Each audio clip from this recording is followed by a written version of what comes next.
everyone. We are so excited for you guys to join us for the last episode of season 4 SNL, and we're extremely excited for today's guest speaker, Bill Donaghy. I feel he has such a relevant and meaningful message for us today. But before we officially introduce our guest speaker, we're going to start off with a little game. But wait, before we start off with the game, we should probably go through some housekeeping rules. Oh, actually, before that, we should probably tell you who we are. But before that, actually, that's enough. I've said enough. So, hi, everyone. Oh, wait, I have a script for you for this part. Okay. Yeah. Hi, everyone. My name is John, and this is my amazing, beautiful, talented, fun-loving, smart wife, Julia. That's so sweet. Okay, you wrote so much for yourself. Nothing for me? Like, I guess you're cool, too. Thanks. No. But in all seriousness, guys, I'm Julia, this is John, and I'm just gonna go over a few housekeeping points for you guys. The first thing is, just so you're all aware, this is a recorded live stream. The second thing is, we'd love for you guys to subscribe to our SNL YouTube channel so you can tune in weekly. And third, if you're not already aware, there is a chat below so that you guys can interact with us, and we encourage you to do that. If you guys wanna just do a quick, hey, so we know that you're there. Come on, holler at us, holler at us.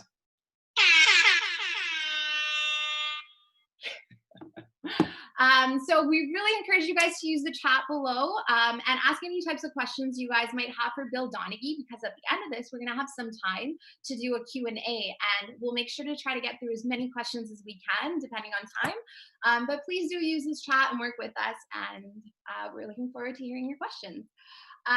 So how many of you guys are ready to play a quick game? I'm going to assume you guys are, okay?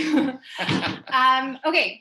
So I guess the theme and the topic of this game is kind of understanding that sometimes things out of context don't really make a lot of sense. So what I mean by that is, this is how the game's gonna work. I have a few items and I'm gonna show them to you. They're out of context, and all you guys need to do is use that chat below and guess what the item is. So why don't we do an example and do the first item. The first item. Here we go. All right. All right. So use the chat below. Any guesses on what this thing is? This funny looking blue, long, strange item is? Put it around your neck. Guesses? On top of your head. A funnel. Okay, good guess. Good guess. Almost. Good guess, Not Christina. quite there. Any other guesses? Anyone's ever seen this? I'll give you a hint. Maybe some parents might have used it. Ooh, a chisel. I'm so impressed that you even know. Does anyone have a name or term for it? Yeah, I love it. Oh, well, it does look like that. I think the blue one, yeah. Okay, so this lovely thing is called a nasal aspirator, aka snotsucker, like Shino had suggested.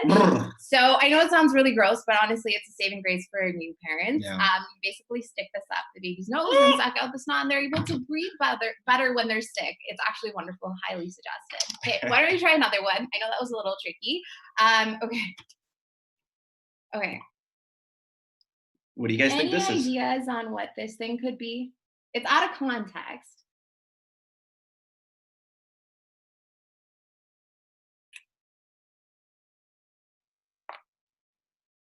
Cheese grater. I like that. Cheese grater. Yes. Come on. Anyone else? Nice guess, Christina. Tea strainer. Ooh. Yeah. Sharon, you nailed it. Good one. Sharon knows her tea stuff. That's exactly what this is. It's wonderful. Highly recommended. Okay, here's another one. All right, this is my personal favorite. Too. Okay, I feel like Prithwin shouldn't guess for this. Any guesses on what this could be? This funny looking thing. Extremely useful tool. I'll give you guys one person in the band specifically uses this all the time. Oh my goodness. Good job, Timson. We didn't realize Good job, Timson. Good job. I honestly have no idea what this thing really even is still, but I just know Don carries it around in his wallet. Well, let me tell you all about it, right? So this is a drum key. It's a universal tool for setting up your drums. It's used for tuning up your drums. It is used, it's stainless steel, so it doesn't... Enough. Nobody cares. Okay, next thing is this fancy looking thing. Any guesses on what this beautiful piece could be? All of you guys, you all knew it was a drum key. Am I the only one? Okay. Any idea on what this beautiful thing is? Okay, I'll give you guys a hint. The shape and the size might give you an idea of what it could be. A necklace. Okay, so it's actually too Ooh, small. so close, Sharon, but not quite. Good guess. Rachna. John's tiara, Brisbane. John's tiara. Yes. Good A work, bangle. actually. Good guess. Okay, so There I'm are gonna give actually you guys two an of extra them. guess. There's 2 of these. I know that might it's not earrings. I'll give you a hint. It goes on your feet. Armlet. Oh no, I never even thought of that. Not a No. bracelet. It goes on your feet. It's an Anklets? anklet. Anklets? Yeah. I know. Sharon, you got it. It was kind of tricky, but these are the fancy. Okay, this is the last thing, and then we're gonna. Okay. Any guesses? Any on what guesses? this thing is? It's out of context, so I know it may not make a lot of sense, but a shoe. Back scratcher, Joseph, maybe? what kind of shoes are you wearing? I know. A salad fork. Yes. Sharon! Sharon knows her salad instruments. Okay. Okay. Thank you so much for playing, guys. Hopefully that helped you learn a little bit about the strange things that we use day to day. But I'm going to pass it on to John so he can introduce our lovely guest for this evening. All right. So, Bill Donaghy is an instructor, international speaker, and curriculum specialist for the Theology of the Body Institute certification program. He has worked for over a decade teaching theology, evangelizing, running retreats, and doing mission work all over the world. Bill has a background in visual arts, philosophy, and systematic theology. And if that doesn't blow you away, he is also the co-author of the popular program, Rise 30-Day Challenge for Men. He's currently joining us from New Jersey. So, Bill, thank you so much for joining us today. We are so blessed to have you. We really appreciate it. So, take it away, Bill. We're really excited to hear what you have. Awesome, John. Thank you. Thank you, Julia. And wonderful adjectives that you put in for yourself, describing yourself, Julia. I'm going to challenge you, though, before I even begin. Give me 3 words that describe John, your husband. Man, I don't know if I can narrow it down to. I can't talk until you do that. 3 adjectives describing him. Honestly, there were too many words. That's why I didn't include it in the script.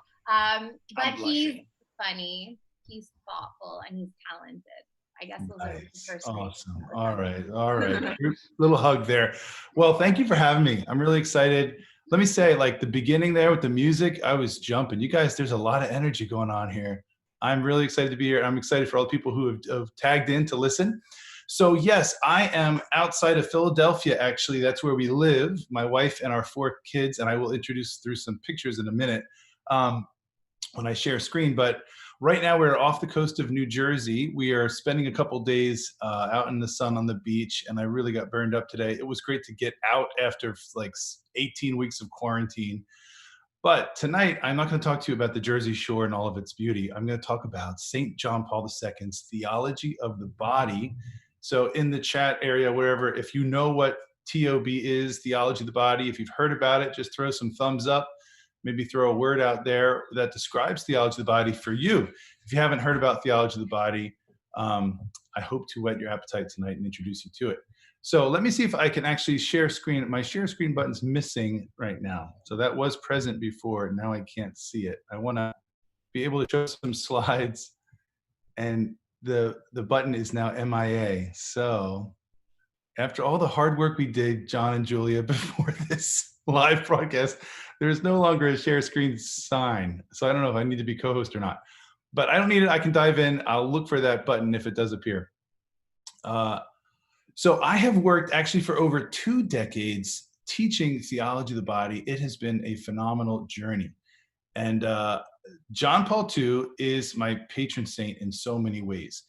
When he became the Holy Father, he brought the world an incredible teaching called TOB.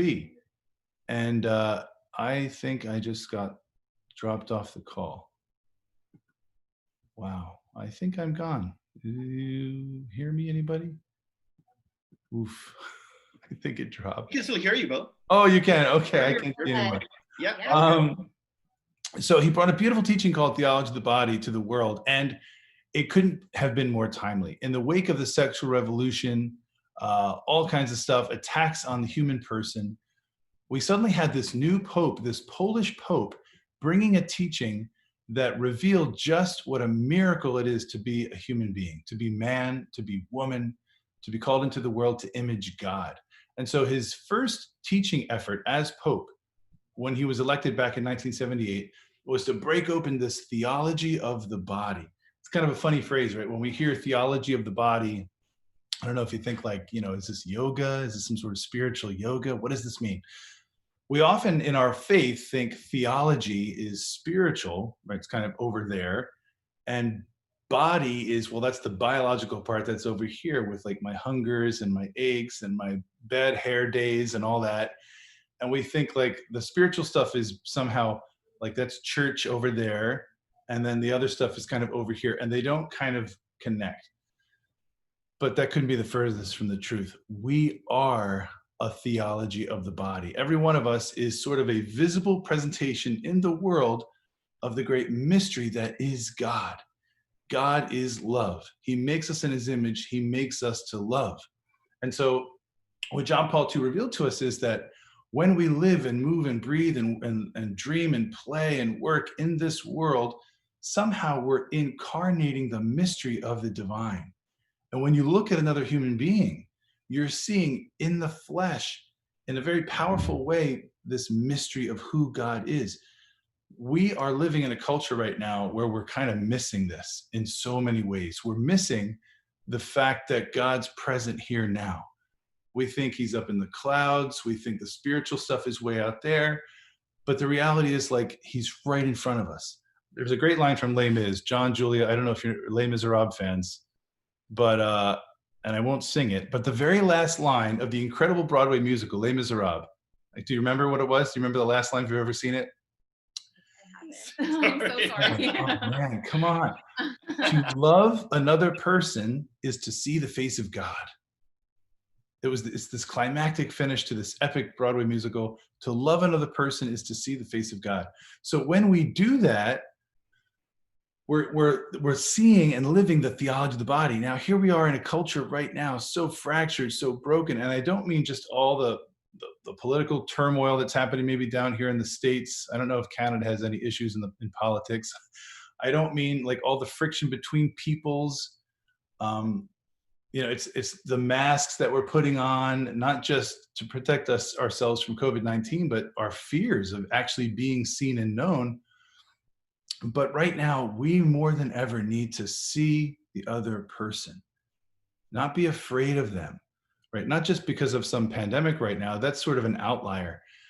We can't be afraid to be seen and known and loved, right? So to love another person is to see the face of God. Now, I see that I can finally share some slides here, and I want to do that. I'm going to get some visuals going here. Thanks for all the hardworking people behind the scenes who are just feverishly trying to get these slides up. So I want to show you, first off, my wife and kiddos.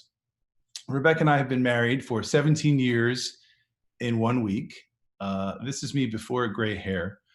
You can see I look a little bit stiff, don't I? I look a little nervous, like, what have I done? I've just committed to lifelong love. I got to man up. Well, Rebecca and I, we were actually learning about St. John Paul II's theology of the body when we were engaged. We were dating and engaged. And this teaching about human love and the human person imaging God was rocking our world. And we're so excited to begin our family. The first 5 years of our married life, though, were a tremendous cross. We discovered using NFP, natural family planning, that we couldn't have our own children in the sense like biologically. So we prayed, we struggled, and then suddenly, years into carrying that heavy cross, the Lord blessed us with the great gift of sons and daughters. And so our son Seth came on board. He's 11. Our daughters Claire and Sheila, 9 and 7. And Kagan Matthew at the end there, who's 65 years old. I'm just kidding. He looks it, but he's actually, he's 4. And here's Seth with me now, making a cameo appearance. So the Lord blessed us with these wonderful kiddos, and we are now living the theology of the body. Our home has become a school of love. So this is the book that formed Rebecca and I in our dating and our courtship and in our marriage. John Paul II's epic work, The Theology of the Body. Here's what 𝐍𝐈𝐈𝐄 says about it. He's the papal biographer. He said, this teaching, the theology of the body, is one of the boldest reconfigurations of Catholic theology in centuries. George Weigel said it's the recovery of the sacramental imagination in Catholic theology. Now, what does that mean, sacramental imagination? You know, we're Catholic. We, you know, many of us tuning in, I'm sure, are Catholic. So we're familiar with the smells and bells, you know, that water and wine and oil and fire and bread. These things aren't just things that are inert or dead or irrelevant, but the Lord supercharges all of these physical things. Water becomes baptismal and gives us grace, right? Bread and wine become literally the body and blood of Christ that come into our very bodies. Talk about theology of the body, right? Oil, the holy chrism, anoints us, and this influx of the Holy Spirit comes on us. And in marriage in particular, the very bodies of the man and the woman become somehow sacramental. Like John, Julia, 6 years ago, whenever you guys were married, whatever that day was, suddenly your very bodies became sacramental. And you became an image of God in your married love. So I want to break down John Paul II's thoughts so we can understand his great teaching for us. TOB part 1. There's 2 big parts to it, 2 big questions. The first thing is, what does it mean to be a human person? And John Paul II gives us 3 incredible meditations to understand this fundamental question, where we've come from. He takes us back to Genesis.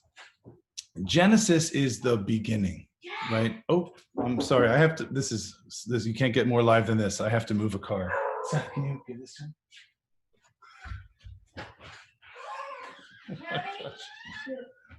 I'm sorry. I literally have to move a car right now. I have to move a car. John and Julia, come up with some trivia right now. Go for it. No worries. Okay. It's live. I'm so sorry. Okay. So quick intermission break, no problem. What should we do? Oh, I have another thing that if you guys want to guess that we didn't actually do because we thought it was too lame. But it's okay. You know what? That's really fun. Any guesses on what this device is? We're just going to continue the game we started at the very beginning. So anyone who just joined us, it's about guessing things that are out of context. So we showed a number of items, and basically they had to guess what the item was. Has anyone ever seen this thing before or used it? Any guesses? I think this is working. Everyone's like, oh, it seems like such a nerdy tool. Oh, okay. Well, I guess Rachna. Rachna, you got it. It is a label maker. These things are so useful. Good. I'm surprised. Yeah. Oh, a blood tester. Oh, that would have been. Oh, looks like a calculator. Yeah, it does, but it actually has letters on it, so wouldn't be a great calculator. Okay, you're next, John. What would you like to? Well, would you like to share some? Here we go. Here's another thing that's actually pretty useful, and it is that. It actually goes with this. Oh, good job with them. We should just educate you about baby tools. I know.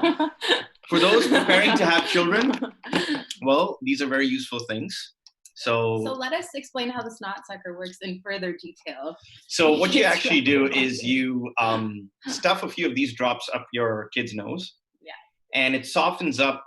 It's saline drops, so it's safe. Yes, absolutely safe. Softens things up so you can go the really quick, really efficiently. It's very helpful. And listen, if you don't have these saline drops, take them to the tap, to the tap, run that water down the nose a little bit, boom, done. Still works. Yeah. Right? Yeah. So it's all good. Yeah, it's great. Your baby might scream a little bit, but it's for his well-being or her well-being, so it's all good. Oh, Sharon asked a question. Where's Noah? That's a great question. So we weren't really sure what to do while we were videotaping this because we're like, how do we keep a toddler entertained for 45 minutes? Because he's definitely not going to just sit on the sidelines, like awing at his parents. So we actually used John's parents to help us out, and he's playing with water right now. So we're really blessed to have them help us out during this time. So hello. That's what he's doing. Oh, okay. We got Bill back. Great. Hi. Yeah. Thanks for putting up with us, guys. Back to Bill. there's blessings to live interaction. And it's like, I should have went to the bathroom, or someone's parked in my driveway and then they need to move their car before I call the police. It's exciting. That always makes it adventurous. So Well, may the we're Lord glad bless. to have you back, because we were giving them a detailed explanation of how the nasal aspirator works, and they're all probably like mortified to have children now. And the drops that go with it. By the way, I recognized that thing when you held it up. I Did know. you? Okay. With 4 kids. Yeah, I had no idea what it was until I became a mom. You learn all kinds of amazing new things. Right? Okay, well, let me dive back in if it's okay. How are we doing on time? We're good?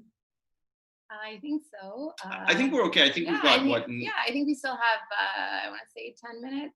10 minutes. Okay. We'll tell I us just want to be able to, 10 minutes. I want to give your viewers right now this kind of short version of what this teaching is that's really very powerful. It's very appropriate for our age that we live in because of the dysphoria, the dysfunction, the mystery of like the human question. What does it mean to be a man or a woman? We're living in an age where it seems like there's an unending stream of letters that we could use to define ourselves. And it goes on and on and on, including non-binary, which means I don't identify as anything. When what St. John Paul II is trying to do is say, look, the letters M and F, male, female, we have yet to plunge the depths, right? And that's how the Lord made us in the beginning. So with sensitivity, mercy, compassion, he says, let's go back to the beginning, which he calls original man, and look at what God did in the beginning when he created them male and female. Every single one of us, this is the theology of the body, right? Every single one of us came into existence by this dance of man and woman. There's not a person on the planet who didn't have the dance of the male and the female. Maybe it was perfect and sacramental, and it was married love, planned. Maybe it was unplanned, though. Maybe it was there was dysfunction. But the Lord honors the combined dance of male and female, and we exist. And John Paul says this means something. It's not random. It's not accidental. There's a reason the Lord made the masculine and the feminine and called them to this beautiful, intimate union. So he goes back to this beginning. And in the very beginning, in Genesis, he says, behold, it is very good. Every one of us in our body, our bodily existence as male or female, we are good. We are not an accident. It's not a mistake. It's not that you're in the wrong body. Maybe wounds have come up. We all have a father wound. We all have a mother wound. But these things have to be kind of processed, prayed through, so we can understand that our roots were good, right? And that's that beginning. Now, John Paul II, he next goes into a phase he calls historical man. Historical man is essentially Genesis chapter 3, the fall in the Garden of Eden, until the end of the world. We are in historical man right now. And John Paul reflects on this as being a kind of battlefield. It's a battlefield between authentic love, which is self-giving, and lust, which really is grasping. Now, just that simple dichotomy of love and lust, I think every one of us, myself, you guys, everyone tuning in, we can relate to this.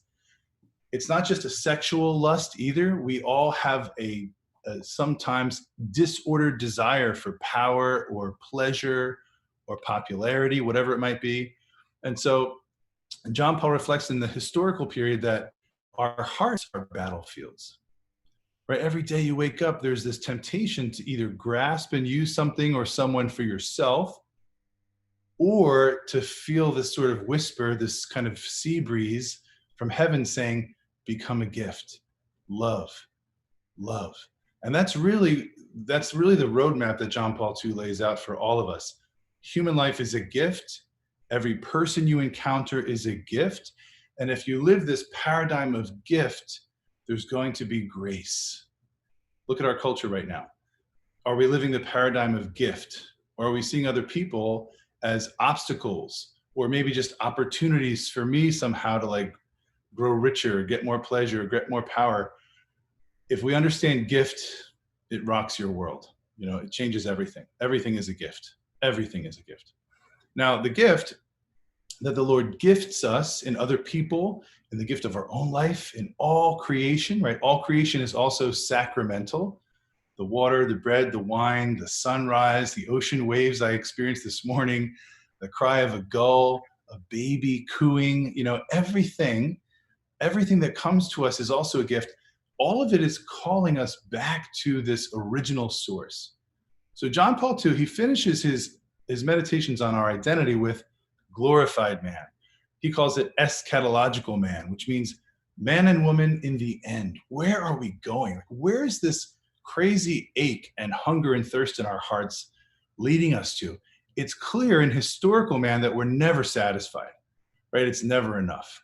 I want more. I want more. I could have the most beautiful Catholic marriage. I could be, I ordained a priest or a religious sister in a wonderful community. But in those wee hours of the night, there's something stirring me like, I want more. I want more. It's so important for us to identify this because, again, you can have seemingly everything right and living your faith and in a vocation, and you're feeling restless. John Paul tells us, look, welcome to the human race. Okay, if you're feeling that, it's a pointer, it's a sign that something's coming. What you're experiencing now in married love, in human friendship, in the sacramental life of the church, these are like little teaser trailers, or appetizers, so to speak, for a banquet, a heavenly banquet that is heaven, that's bliss, that's the next life. So that's the beatitude that awaits us. Now, this is really cool, just to spend a minute here in this first piece of Theology of the Body of John Paul II, this identity zone. Look at our culture and our world right now. Lots of us feel like we're only historical man and woman. That's it, right? We're just kind of stuck. Like, it is what it is. Boys will be boys, women can't live with them, that kind of mentality, which is really fatalist. What John Paul II does is he breathes in, by the gift of the Spirit, this beginning that was very good and this ending which will completely fulfill the human heart. I think this is a triptych, a threefold drama of the human story. And if we knew our beginning, it would help us understand our history now. And if we know our end, we know what to do in this history. But if we're floating around and all we think of is, well, I don't know where I came from, I don't know where I'm going, I'm just going to have this present moment, we're really stuck. I think, to just make it really relevant, there's incredible fear with this pandemic. It's been going on for months. We all feel it. Now, it's real. Obviously, people are getting sick, people are dying. But there is a morbid sort of fear of death that's going on here. I've seen people jogging down the street wearing masks, playing tennis, wearing masks, driving alone in their car, wearing a mask. Death will come to us all. We don't have to be afraid of it. John Paul II said that throughout his pontificate, don't be afraid. I think we're stuck in historical man. And I think, well, if this is it, I have to mask up and preserve every second because this is it. The light of Theology of the Body reveals to us that the ache and thirst is not just for this world, but for the next. So the next piece of the puzzle, and I know we have a few minutes left and I have to kind of microwave it here. Once John Paul II lays out who we are, where have I come from, where am I now, and what am I doing here, and where am I going? He says, okay, now you know who you are, this is how you live. So he starts to unpack the vocations. And the first vocation he talks about is his own vocation, celibacy for the kingdom. He looks then at the sacramentality of marriage, and he closes his Theology of the Body with a meditation on how every person, single, married, celibate, consecrated, is called to love and fruitfulness. This is why we're here. This is why we're here. We're here to love, and that love should be fruitful. Now, that's just the map. I don't want to spend too much time. We could plunge into it, but that's the structure of TOB. Who am I identity? How do I live in order to be happy? Vocation. You can already see, like, everybody needs this. This is like humanity 101. So this teaching is well beyond the Catholic faith. We've had students come to the Institute who were all manner, Lutheran, Episcopalian, Mennonite, different seekers. I've taught people who were agnostic. And when they hear the teaching, they're like, oh my gosh, this is something for me. I have these deep existential questions and I want to know. Okay, now, what I'll say, and this is only a teaser trailer to whet the appetite for people to learn about Theology of the Body. St. John Paul II, what supercharges the whole teaching is a sense of wonder. Wonder at life and breath and the person in front of me and my own story. So 1 month before he became Pope, here he is. This is a photograph of St. John Paul II. Father 𝐒𝐀𝐓𝐔𝐑𝐃𝐀𝐘, he was on a hiking trip with young adults. He was a campus minister at the time. He was like the Father Mike Schmitz of his age. So he was on a camping trip, but he said this 1 month before they elected him to be the Pope. He said, we must wonder. We must create a climate of wonder. This task is closest to the family. Wonder is needed so that beauty might enter into human life, society, and the nation. We need to marvel at everything that is found in man. Now, you get this spirit of wonder as you read Theology of the Body. You start realizing, wow, I spend a lot of my time staring at my phone. I spend a lot of time worrying about junk. I'm a workaholic. There's always more. There's always more to do. There's always another email. Or I'm just constantly hitting the bar scene, or I'm just constantly looking for a new relationship. I'm just always hungry. And what we sometimes lose is this wonder in the present moment. John Paul II says, if we take that deep breath, we get this culture of gratitude. We start to realize, like, wow, everything is gift. We're living in a culture that I say these things, these phones, and by the way, the technology is amazing. We're using amazing technology right now to talk and connect from America to Canada and well beyond wherever. But we do often, I call it digital contraception. I know that's like a ouch. Digital contraception. What is contraception? Contraception is something we put up, a barrier, a wall that prevents life. This thing is preventing life. A lot of us are getting lost in this. We spend so much time, now that there's the screen time feature, you can see how many times you pick up your phone and you're like, oh, I don't want to know that information anymore, right? They say that the average person, it's like over 100 times a day. We spend hours on it.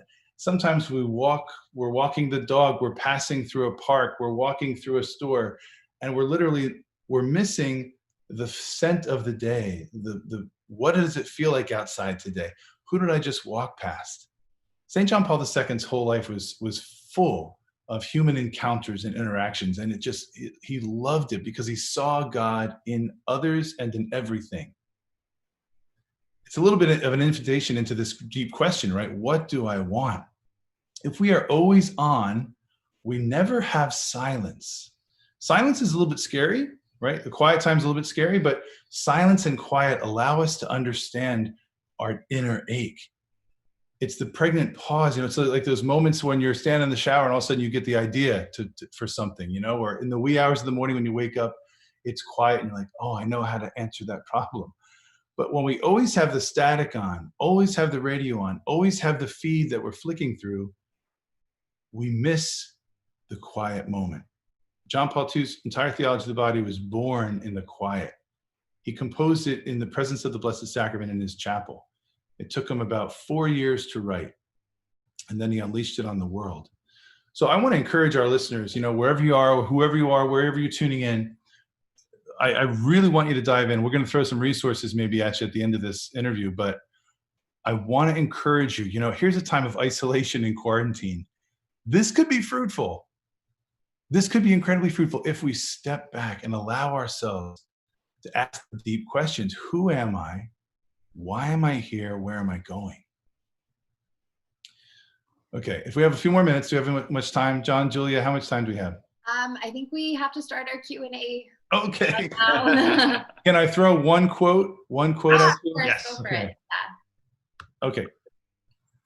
This is a thought that really, it's one of the first thoughts in the first letters John Paul II gave the world. And he said this, and listen to how wide and deep his insight is. He said, man cannot live without love. He remains a being that is incomprehensible for himself. His life is senseless if love is not revealed to him. If he does not encounter love, if he does not experience it and make it his own, if he does not participate intimately in it. Look at these words. And this is where we'll pause for the Q&A here. But our invitation is look up, right? Look up, literally. The Bible says, look up, your redemption is near at hand. Look up after this podcast or this interview, look up and encounter, experience, make your own, and participate intimately in life. And that's the people right in front of you, your family and friends, whoever it might be. And then start to radiate out. Wow, this is gift. My life, this person's life is gift. Let me make eye contact and begin the journey of being human. I'm so sorry that that wonderful old couple made me move my car in the middle of our live interview, and we lost some minutes there. But there it is. John, Julia, take over. Thanks so much, Bill. It was fantastic. Very eye-opening. So we're going to get right into some of these questions. We've got some great questions. The first question is from Sharon. Considering how important the theology of the body is, why is it not more widely known amongst Catholics? Great question. That is an awesome question. The teaching was the first teaching work of John Paul II. So it debuted 1979 to 1984. He took those 5 years to unpack it. It's been around a long time. I didn't have time to get into this, but if the meaning of life, if the mystery of God is revealed in human flesh, in human love, if somehow marriage and spousal love images God in the world, the evil one who hates God is going to attack it. Why has theology of the body not been spread? Why hasn't it reached the ends of the earth? Roughly, it's 3% of Catholics worldwide who've heard this teaching that embodies our whole faith. One of the reasons is, it's deeply philosophical and theological, so we need people to unpack it. John Paul II was brilliant. But one of the other factors is the evil one does not want this out. If we knew who we are, if we knew what femininity was and masculinity and how the two dancing together brings life into the world, that's the culture of life. So there's definitely an attack on it. We've experienced this in trying to teach it for the last 14 years that the institutes existed. There's a constant spiritual battle. That's part of it. We're fighting a cultural mentality that's very contraceptive, whereas we're teaching like life is good. So that's part of it. And there's a bigger answer, but it's starting to spread. We had a wonderful virtual conference that hit 77,000 people from 160 countries just a few months ago.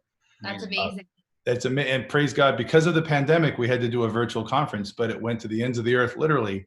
Yeah. So please God, more will learn about TOB. Yes, and we'll be praying with you for that. Thank you. We have another question from Christina. She asked, why are some people called to the single life? What is the purpose for this? Ooh, yeah. Man, how much time do we have? Okay. The single life, this is first off, let's just note this, that the single life is not often a chosen life. The single life is often, it's a painful place to be in. It sometimes feels like you're kind of circling, the airport waiting to land, and you're in a holding pattern. That doesn't mean, however, that you can't live what John Paul II calls the spousal meaning of your body. Every body, man and woman, has a spousal meaning to their body, John Paul II says. That means I am called to be a gift and see others as a gift now. I don't have to wait it, in a certain sense. My vocation kind of magnifies it, marriage, priesthood, religious life. But in single life, you can already start living the spousal meaning of your body. You can live spiritual motherhood and spiritual fatherhood. You can be a brother and sister. You can be connected. So the life of a single person in the holding pattern can still be a fruitful life of giving, self-giving love. The chosen single life is actually akin to celibacy for the kingdom, isn't it? A single person who says, this is my vocation. It's a life of love and service. They are living the spousal meaning of their body by a kind of consecrated life. So that would be chosen. But mercy to anybody who's in that place of struggle, because you're kind of looking for that place to land. Just keep discerning that. And here's a good question to put into that, and then we'll go to the next question. But, before learning theology of the body, I would often ask this question of myself or get this question. It's like, am I called to priesthood or marriage? A single woman could say, am I called to the religious consecrated life or marriage? When you learn theology of the body, that it's all spousal, our whole faith is spousal mystery. It's not, am I called to priesthood or consecrated life, or am I called to marriage? Which marriage am I called to? the earthly sign or the heavenly marriage? Right. Because every vocation is spousal and marital. I want to throw that little truth bomb out there because that might help people to understand this. The celibate person is not living in a neutered life or an asexual life. Mother Teresa lived her femininity. The Holy Father, St. John Paul II, lived his masculinity. Do you see that? Yeah. That's living your sexuality in a whole different way, not living it. But anyway, we can throw resources out to go deeper into those ideas. But yeah, I really like how you phrase that and change their perspective on that. And actually, the last question is, what kind of resources do you recommend for someone to get into theology of the body? So very relevant to what you just said. Sure. So theologyofthebody.com, of course, you could go to, and you can find a bunch of things. tobinstitute.org, we have a resource page and our classes. So one of the things we do is we teach courses all year long. You can come to the Institute in Southeastern Pennsylvania, or we're doing more now online. And it's a deep dive immersion into John Paul II's thought. And we teach in a very rich way. We teach with, popular music, film clips, sacred art. It's a highly visual presentation where you start to learn these philosophical truths. But you could also go and pick up some great books. So Christopher West has a great book, Theology of the Body for Beginners. Father Anthony Percy, maybe people could jot this down while I'm talking here. Theology of the Body Made Simple. Father Anthony Percy, he's an Australian priest. Mary Healy has a great book, simple book, great intro. Men and Women Are from Eden. Mary Healy, that's Heale. And those are great little touches of the TOB. And you get the ideas, you get the vocabulary, and like, oh, I want to go deeper. And when you go to those websites, theologyofthebody.com or tobinstitute.org, we've got lots more for you. I have a blog running with a lot of stuff. I've written articles on it as well. It's a teaching that's been touching. I mean, I've taught teenagers up to senior citizens, college students, married couples to bishops, all of us learning and growing from this great teaching that, again, is like humanity 101, right? What does it mean to be human? Who am I and how do I live? So lots of great stuff. And I could send you more for your community when we hang up. That would be great. We'll connect with you and write those down. Awesome. Make a list for everyone. Awesome. All right. Well, that wraps up our Q&A. We're just up against time here. Bill, thank you so much for just making the time, for saying yes, for spending time with us. It was honestly very eye-opening, very refreshing. And I especially loved what you said, every vocation is spousal. I think Sharon also echoes that in the chat. Just fantastic. Really, thank you for your time. We're going to be praying for you. God bless you tremendously. And we really appreciate it. We're going to wrap up with Julia and a couple of announcements. Yeah, we just have a few announcements. Yeah, thank you, Bill. As always, last week's episode with Sister Jocelyn will be out tomorrow. So in case you guys missed it, you can always check it out tomorrow. Don't forget to like, comment, share, and subscribe to JY Ontario's YouTube channel. And lastly, next week's speaker is Joe Zamboni, talking about Table for Two, Mercy and Grace. So thank you so much again for joining us, and we'll see you next week. Bye. Bye.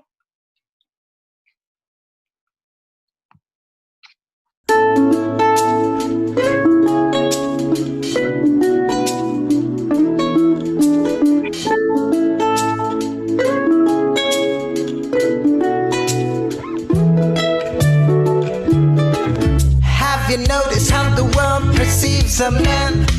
The standards it lays down on how it understands. Isn't it funny how we ascribe the testosterone to the beard and the ab and the smell of cologne? Our six-figure sum defines success, and the body to die for is on the center spread.